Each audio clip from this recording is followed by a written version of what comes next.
It wasn't announced with ceremony. No royal balcony appearance, no polished smile, no carefully staged photograph, just one cold document, one quiet decree. And according to Palace Whispers, the moment Meghan Markle saw Prince William, Prince of Wales's name, attached to that Royal Lodge reassignment order, everything shattered. Witnesses claim the silence inside the residence became suffocating. Not tense, not awkward. Suffocating. The kind of silence that crashes into a room after devastating news lands without warning. And then came the tears. Uncontrollable, raw, emotional. Not the polished composure the public has grown used to seeing from Meghan, but something far more explosive. Something deeply personal. Because according to insiders, this wasn't simply about a property. It wasn't just about Royal Lodge. It was about power, position, relevance, and perhaps most painfully of all, rejection. The decree itself reportedly arrived without build-up, without negotiation, without even the illusion of compromise. Palace insiders describe it as brutally direct, short, precise, final. The kind of royal communication that says everything without needing many words. And that's what made it terrifying. No emotional cushioning, no soft diplomatic language, just a decision. Signed, delivered, enforced. And suddenly, Royal Lodge became the center of a storm that had apparently been brewing behind palace walls for years. Because Royal Lodge is not just another royal property. Inside the monarchy, residences are symbols, signals, statements of status. Where someone is placed inside that world quietly reveals how much influence they truly have. Who is trusted, who is protected, who is rising, and who is being pushed further from the center. That's why this reassignment hit like an earthquake. According to royal observers, Meghan's connection to Royal Lodge may never have been publicly confirmed, but privately, the whispers had been circulating for a long time. There were expectations, assumptions, quiet conversations about possibilities. And inside the monarchy, possibilities are dangerous things because they create anticipation. They create perceived entitlement. And once those expectations are shattered publicly, the emotional fallout becomes impossible to contain. What makes this story feel even darker is the way William, Prince of Wales, handled it. No public reassurance, no clarification, no attempt to soften the optics. He reportedly allowed the decree to speak for itself, and insiders say that silence was louder than any speech could ever be.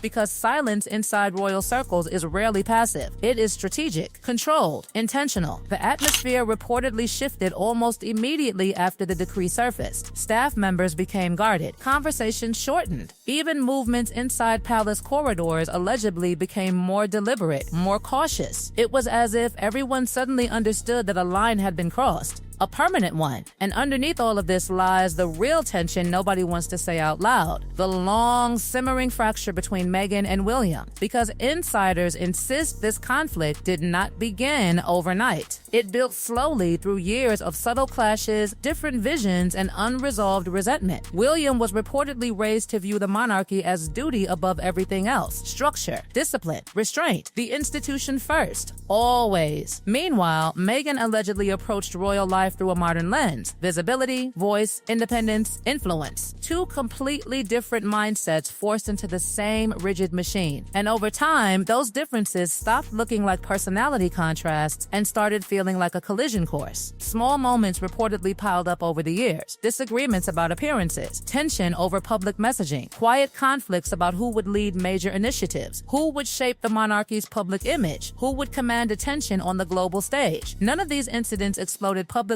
at the time, but according to Palace Whispers, every unresolved conflict left behind another crack beneath the surface. And then came this decree, not as a random decision, not as a simple administrative adjustment, but as what many insiders now describe as a final line being drawn, a message, a warning, a declaration of control. What terrified observers even more was the growing theory that this was never truly about property at all. Some palace insiders reportedly believe the reassignment was part of something much larger, a strategic move designed to protect the monarchy itself. Because inside royal circles, perception is everything. Narratives matter almost as much as reality. And according to whispers growing louder behind palace walls, there had allegedly been increasing concern over influence, public image, and who controlled the future narrative of the monarchy. Think about that for a second. If the institution felt vulnerable, if certain senior royals feared future disclosures, shifting loyalties, or loss of narrative control, then this decree suddenly stops looking emotional emotional and starts looking tactical, defensive, almost surgical. And that changes everything, because now the question becomes horrifyingly simple. What exactly was the monarchy trying to protect itself from? What fear existed quietly behind those palace walls that could justify such a cold, decisive move? Insiders claim William, Prince of Wales, increasingly sees himself not merely as the future king, but as the active protector of the institution right now. Measured, controlled, sometimes unyielding, the kind of figure willing to absorb personal fallout if it means stabilizing the monarchy's future. And if that interpretation is true, then this decree was never impulsive. It was calculated months in advance. Meanwhile, behind closed doors, Meghan reportedly spiraled emotionally after the news landed. Witnesses describe hours of tears, disbelief, frustration, and emotional exhaustion, not because of a house alone, but because of what the decision symbolized, a realization that the institution was moving forward without her influence at the center of it. And somewhere inside that emotional storm stood Prince Harry, Duke of Sussex, trapped between worlds, between wife and family, between loyalty and legacy, between the monarchy he was born into and the life he chose to build outside it. Insiders say his silence throughout the situation has become one of the most revealing details of all, because silence can mean protection,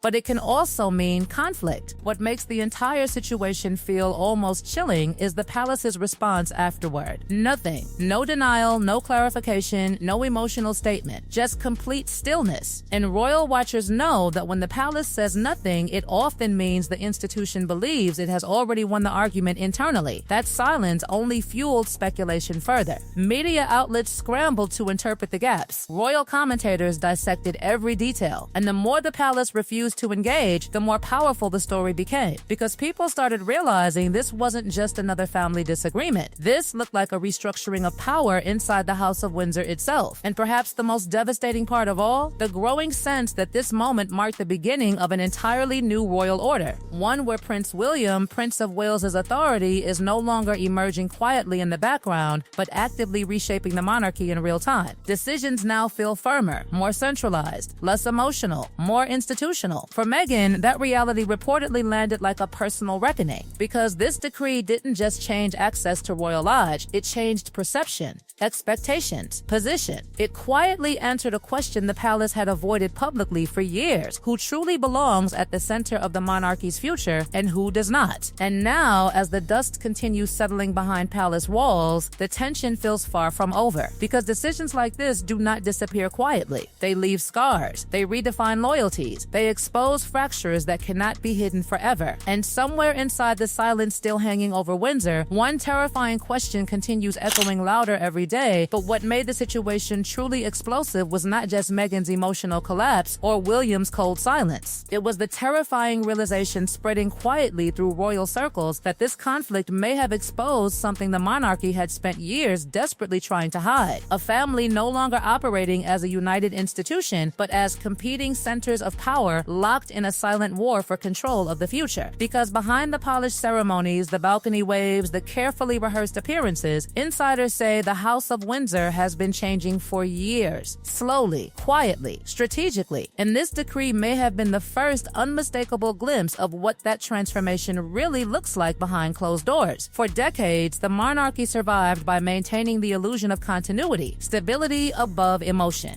tradition above individuality. But Meghan's arrival reportedly disrupted that balance in ways few inside the institution were prepared for. She wasn't raised inside palace systems. She didn't grow up conditioned to accept silence as loyalty. She entered royal life with visibility, influence, and a modern understanding of public power. And according to insiders, that difference changed everything from the moment she stepped inside the royal machine. At first, the tension allegedly stayed hidden beneath formal smiles and carefully managed headlines. Publicly, everyone maintained composure, but privately, observers claim discomfort began building almost immediately because the monarchy operates on hierarchy, patience, and controlled positioning. Meghan, meanwhile, reportedly moved with confidence, independence, and global attention that some insiders viewed as unpredictable. And inside an institution built around discipline and order, unpredictability becomes dangerous very quickly. What makes the Royal Lodge decree feel so devastating is that it appears to confirm which vision ultimately won: the institution's vision.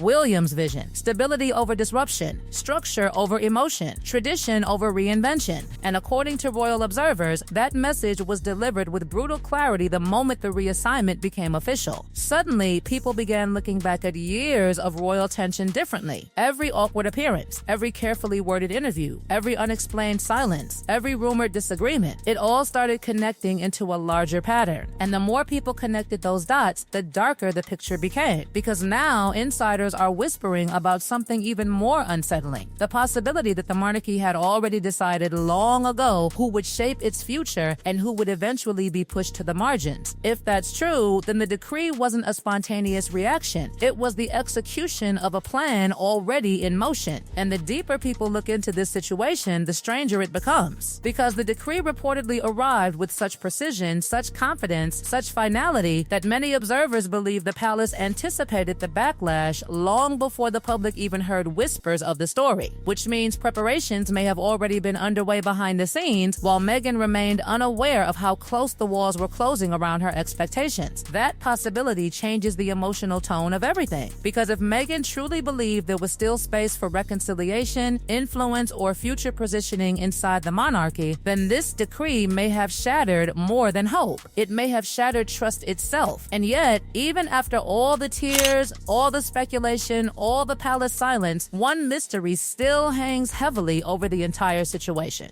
Why now? Why issue such a decisive move at this exact moment when tensions were already dangerously high? Some royal observers believe the answer lies in succession itself, in preparation, in the monarchy quietly repositioning itself for the next era under William's leadership. Because transitions inside royal systems rarely happen suddenly. They happen gradually, through controlled decisions that slowly redefine authority before the public fully notices the shift. And if that interpretation is correct, then the Royal Lodge decree may one day be remembered as far more than a family disagreement. It may become remembered as the moment the monarchy publicly revealed its future direction without ever officially announcing it. For Meghan Markle, however, the emotional scars of this moment may linger long after headlines fade. Because according to insiders, what broke her was not simply losing access, influence, or expectation. It was the realization that the institution she once tried to navigate had chosen preservation over personal connection, protocol over compassion, control over compromise. And inside the House of Windsor, those choices are rarely reversed. Once the monarchy establishes a direction, it moves forward with terrifying consistency, quietly, methodically, relentlessly. Now the royal family stands in a place that feels both powerful and fragile at the same time. William's authority appears stronger than ever. Harry's position looks increasingly conflicted. Meghan remains emotionally and symbolically isolated from the center of royal influence. And the palace? The palace continues doing what it has always done best, saying almost nothing while allowing silence to shape the narrative for it. But silence cannot erase tension forever, because the deeper truth exposed by this decree is not about one property or one emotional reaction. It is about a monarchy redefining itself in real time, choosing who carries its future, choosing who stands at the center of power, and perhaps most brutally of all, choosing who no longer fits within the vision it is trying to protect. And as palace lights continue glowing behind those guarded gates, one final question still refuses to disappear. Was this truly the end of a royal conflict, or only the beginning of something far more devastating waiting to erupt beneath the surface?